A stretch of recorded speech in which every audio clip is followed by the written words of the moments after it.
Salut à tous, c'est l'envers du manga, j'espère que vous allez bien, moi ça va très bien. Bienvenue dans cette vidéo critique manga, déjà la 9e. Aujourd'hui on va parler d'un one-shot sorti en 2013 au Japon, édité en France en octobre 2019. J'ai adoré partir à la découverte de ce manga insolite, le premier titre de Kazuyoshi Takeda. C'est Mon cancer couillon dans une édition Pika graphique. L'auteur de Peleliu que j'adore chez Vega. Je vous explique pourquoi j'ai adoré, mais avant, n'hésitez pas à vous abonner. Plus on est de fous, plus on rit. À liker, à partager, surtout à commenter. J'adore lire vos commentaires. Les liens des réseaux sociaux seront dans la description. Mais de suite, quelques images et de quoi ça parle.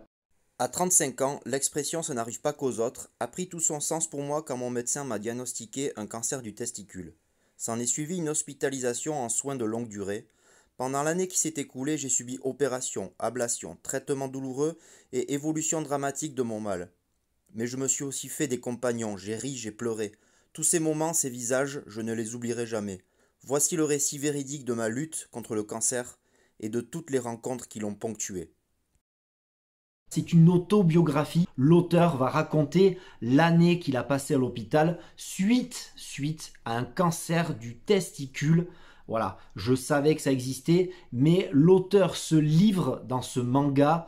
Il est alors assistant de Hiroya Oku, assistant sur Gantz, durant 7 ans. 35 ans déjà, c'est un vieux assistant, voilà, un assistant mangaka à 35 ans, c'est déjà pas mal.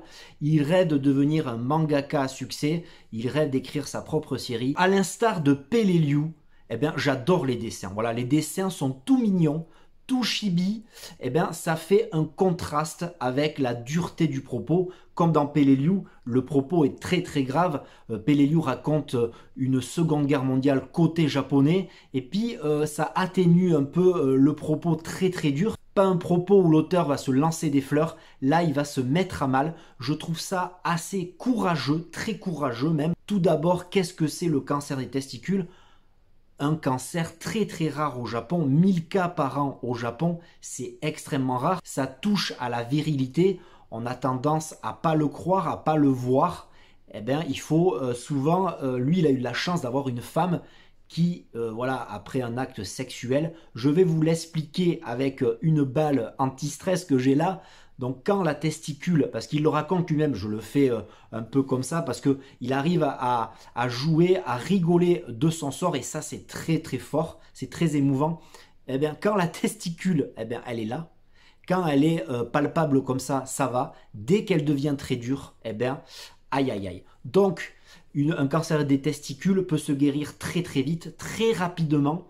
Mais Kazuyoshi Takeda, qui est un peu connu maintenant, assez connu, eh bien, il raconte lui-même que ça a pris du temps à ce qu'il aille voir un médecin et patatras, il doit subir une chimiothérapie. Et donc, on va suivre tout au long de ce one-shot, de ce titre, sa chimiothérapie et son rétablissement. Ses rêves de devenir mangaka à succès tombent à l'eau. Le premier thème qui se dégage de ce manga, c'est pourquoi moi, voilà, sur un cas aussi rare en plus, pourquoi moi et pas les autres, qu'est-ce que j'ai fait de mal, pourquoi j'en suis arrivé là, pourquoi est-ce que je le mérite. C'est un thème très fort qui m'a beaucoup plu. Pour un assistant mangaka, 35 ans, il est assez vieux, mais pour les autres patients de l'hôpital, on l'appelle le genou, et donc il va être entouré d'une multitude d'anciens, d'hommes de plus de 60 ans, un au cancer de la prostate, un qui a un cancer de l'estomac, et donc il va passer un peu pour une mascotte. Il va se faire des amis autour de lui qui seront plus âgés, et c'est cette interaction que je trouve très intéressante. L'auteur arrive à raconter son histoire qui est assez grave, de façon assez amusante. Voilà, on a un petit sourire, et puis c'est l'interaction avec les personnages secondaires, notamment sa femme, une femme exceptionnelle qui sera là jusqu'au bout, et un problème va se poser très vite. Qui dit testicule, qui dit procréation.